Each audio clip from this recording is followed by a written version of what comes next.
Hello friends, आपका मेरे YouTube channel smart study science में स्वागत है। तो जैसा कि आप जानते हैं कि कल की वीडियो में हमने पढ़ा था जंतु तक के बारे में। इसमें पढ़ा था हमने कि जितने भी जंतु होते हैं वो जंतु जगत में रखे जाते हैं, लाइक संघ पोरीफेरा से संघ कॉर्डेटा तक के, ठीक है। और ये बहुकोशिकीय होते हैं, बहुकोशिकीय और विषमपोषी होते हैं, राइट। जैसे हमने शिशु की परिभाषा भी पढ़ी थी। अब हम आगे देखते हैं। इसमें एक नोट है कि संघ पोरीफेरा में उत्तक नहीं पाया जाता। अब क्यों नहीं पाया जाता, तो ये चलिए जानते हैं। विकास के समय पे क्या हुआ था, धरती पर जो जीव पाए गए थे वो एकल कोशिकीय थे और प्रोकैरियोटिक जीव थे। फिर धीरे धीरे जीव का विकास हुआ तो ये प्रोकैरियोटिक से यूकैरियोटिक बने। फिर क्या हुआ, पोरीफेरा जो थे वो सबसे प्राचीन थे, है ना, सबसे प्राचीन जंतु थे। तो जैसे जैसे डेवलपमेंट हुआ तो ये बहुकोशिकीय लक्षण इनमें उत्पन्न होने लगे। लेकिन ये जो लक्षण इनमें बहुकोशिकीय उत्पन्न तो हो गए थे, लेकिन इनमें उत्तक का निर्माण नहीं हो पाया था। इसलिए संघ पोरीफेरा में उत्तक नहीं पाया जाता। फिर धीरे धीरे विकास हुआ, बदलाव आए, तो संघ सिलेंट्रेटा से लेकर संघ कॉर्डेटा के जितने भी जंतु हैं उनमें उत्तक पाया जाता है, लेकिन पोरीफेरा में उत्तक नहीं पाया जाता। चलिए अब जंतुओं के शारीरिक संगठन के बारे में पढ़ते हैं।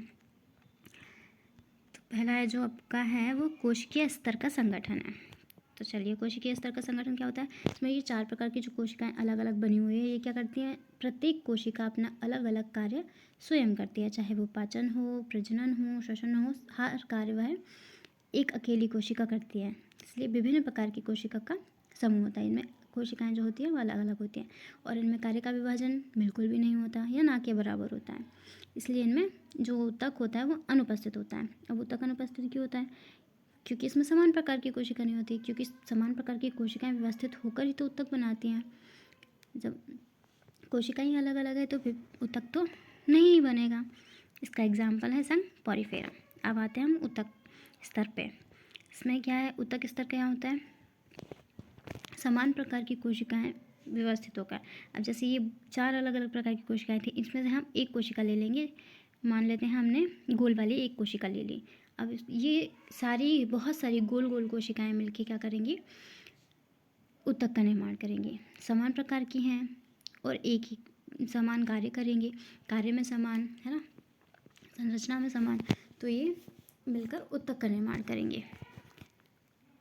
और ये उत्तक किस किस में पाया जाता है, संघ सिलेंट्रेटा से टिनोफोरा में। चलिए अब हम नेक्स्ट के बारे में पढ़ते हैं। अब हम अंग स्तर के बारे में पढ़ते हैं। तो अंग स्तर क्या होता है, अंग में क्या क्या आ जाते हैं आपके, अंग आमाशय आ जाता है, ठीक है, आपका यकृत, लिवर, है ना, आपका किडनी, वृक्क, ये सारी चीज़ें आपके अंग स्तर में आ जाती है। और ये अंग स्तर कौन से संघ में पाया जाता है, आपके अंग स्तर का जो है वो प्लेटीहेलमिन्थस में पाया जाता है, ठीक है। एक से ज़्यादा प्रकार के जो उत्तक होते हैं वो अलग अलग मात्रा में और अलग अलग अनुपात में होने चाहिए, राइट। तो हम इसकी परिभाषा जानते हैं कि जब विभिन्न प्रकार के उत्तक विशिष्ट पैटर्न तथा अनुपात में व्यवस्थित होते हैं तो अंग का निर्माण करते हैं। जैसा कि मैंने आपको बताया, एक से ज़्यादा प्रकार के जो उत्तक होते हैं वो अलग अलग मात्रा में और अलग अलग अनुपात में भी होने चाहिए, है ना। जब ये उनकी मात्रा और अनुपात अलग अलग मिलके अंग का निर्माण करेगी, ठीक है। इसमें कौन कौन से अंग आते हैं आपके, आमाशय हो गया, यकृत हो गया, है ना, वृक्क हो गया, ये सभी अंग इसमें आ जाते हैं। ये सब प्लेटीहेलमिन्थस में पाया जाता है। चलिए अब 4th प्रकार का जो आपका है वो है अंग तंत्र स्तर का। इसमें क्या होता है, कोशिका की संरचना बदलेगी तो कार्य भी अलग अलग होगा। बिल्कुल सही बात है, जब संरचना बदलेगी तो कार्य तो अलग होगा ही। अपने शरीर, तो जब अंगों के बीच भौतिक रासायनिक दोनों क्रियाएं होती हैं तब होता है अंग तंत्र का निर्माण। भौतिक रूप से और रासायनिक रूप से दोनों क्रियाएं होती हैं तब जाके अंग तंत्र का निर्माण होता है। अब अंग तंत्र में क्या होता है, आपका पाचन तंत्र ले लो, श्वसन तंत्र, जनन तंत्र, ये सभी अंग तंत्र होते हैं। ये बहुत सारे अंग मिलके अंग तंत्र बनाते हैं जो कि सबसे जटिल प्रकार के होते हैं। ये पाए जाते हैं संघ एस्केलमेंथिस से लेकर कॉर्डेटा तक के। ठीक है, अब हम इसकी जटिलता के बारे में पढ़ते हैं। तो जटिलता क्या होती है? सबसे पहला जो स्तर होता है कोशिकीय स्तर, वो सबसे सरलतम स्तर होता है। क्यों? क्योंकि इसमें अलग अलग कोशिकाएं जो होती हैं अपना कार्य स्वयं करती है, वो एक दूसरे पे डिपेंडेंट नहीं होती, वो अपना कार्य स्वयं करती है, एक अकेली कोशिका। इसलिए इसका स्तर जो होता है सबसे सरलतम होता है। इससे आगे जब हम बढ़ते हैं ऊतक, ये क्या करता है? एक कोशिका, समान प्रकार की कोशिका मिलकर ऊतक का निर्माण करती है। तो ऊतक कैसा होता है? ऊतक थोड़ा समान कोशिकाओं का एक समूह होता है। और फिर अंग स्तर का क्या होता है? इसमें बहुत सारे ऊतक मिलके अंग का निर्माण करते हैं, है ना। तो ये अंग स्तर का लेवल हो गया। अब हम आगे चलते हैं अंग तंत्र पे। तो इसमें क्या होता है? बहुत सारे आपके जो अंग मिलके तंत्र का निर्माण करते हैं। तो ये हो जाता है आपका अंग तंत्र स्तर। सबसे जटिलतम जो आपका होता है अंग तंत्र स्तर का होता है। इसमें कार्य का विभाजन होता है, हर एक अंग जो है अपना अलग अलग कार्य करता है ना। तो ये सबसे जटिल होता है।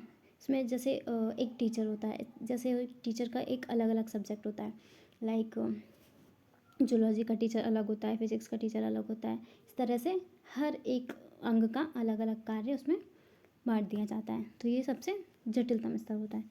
अब हम जैसे कोशिकीय स्तर से अंग तंत्र स्तर पर पहुंचते हैं तो जटिलता का स्तर तो बढ़ता ही है, से साथ में कार्य विभाजन भी बढ़ता है, इसके साथ साथ कार्य दक्षता भी बढ़ती है, एफिशिएंसी भी बढ़ती है, राइट।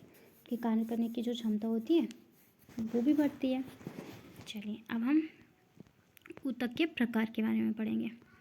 तो ऊतक कितने प्रकार के होते हैं? ऊतक 4 प्रकार के होते हैं। और इन्हें हमें बांटा किस आधार पे है? तो हमने इसे बांटा है कोशिका की संरचना तथा कार्य के आधार पर।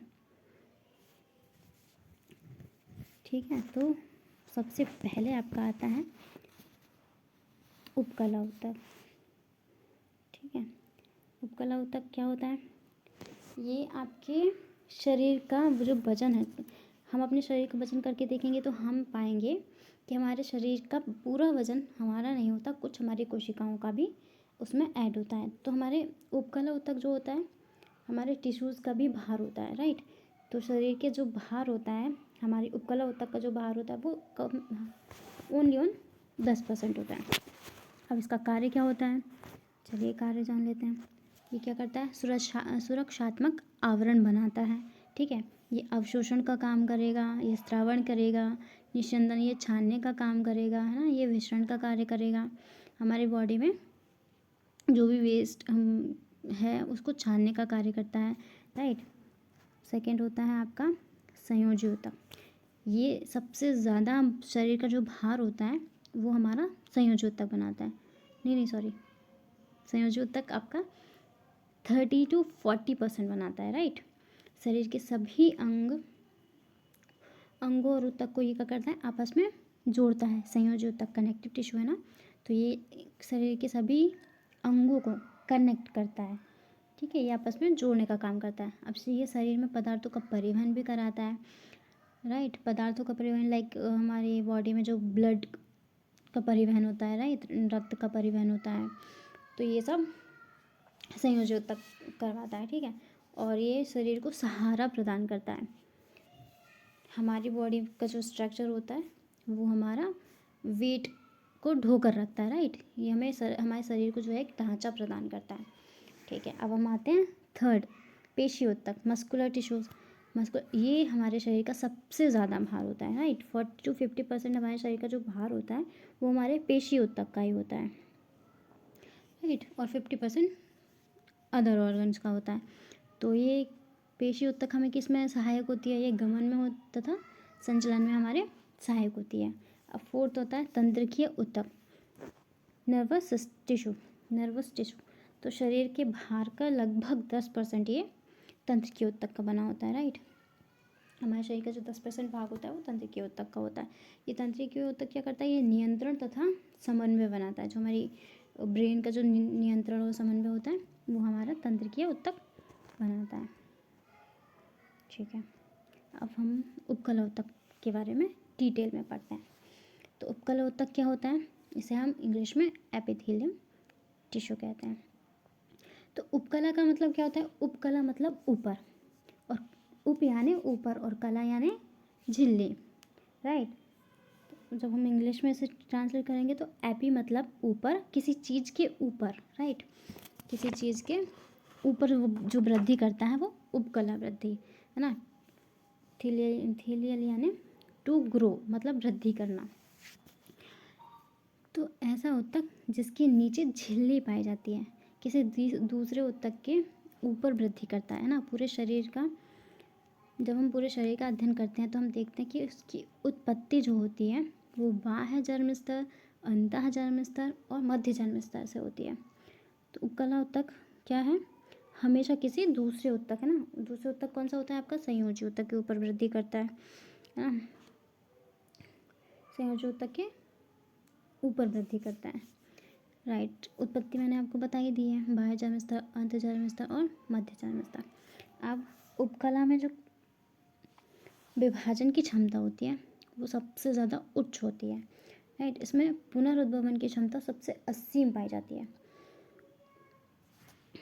तो आज के लिए इतना ही, अब मिलेंगे नेक्स्ट वीडियो में, तब तक आप अपना ख्याल रखिएगा। थैंक यू, एंड कमेंट करके बताइएगा आपको कैसा लगा। Like, share and subscribe. Thank you.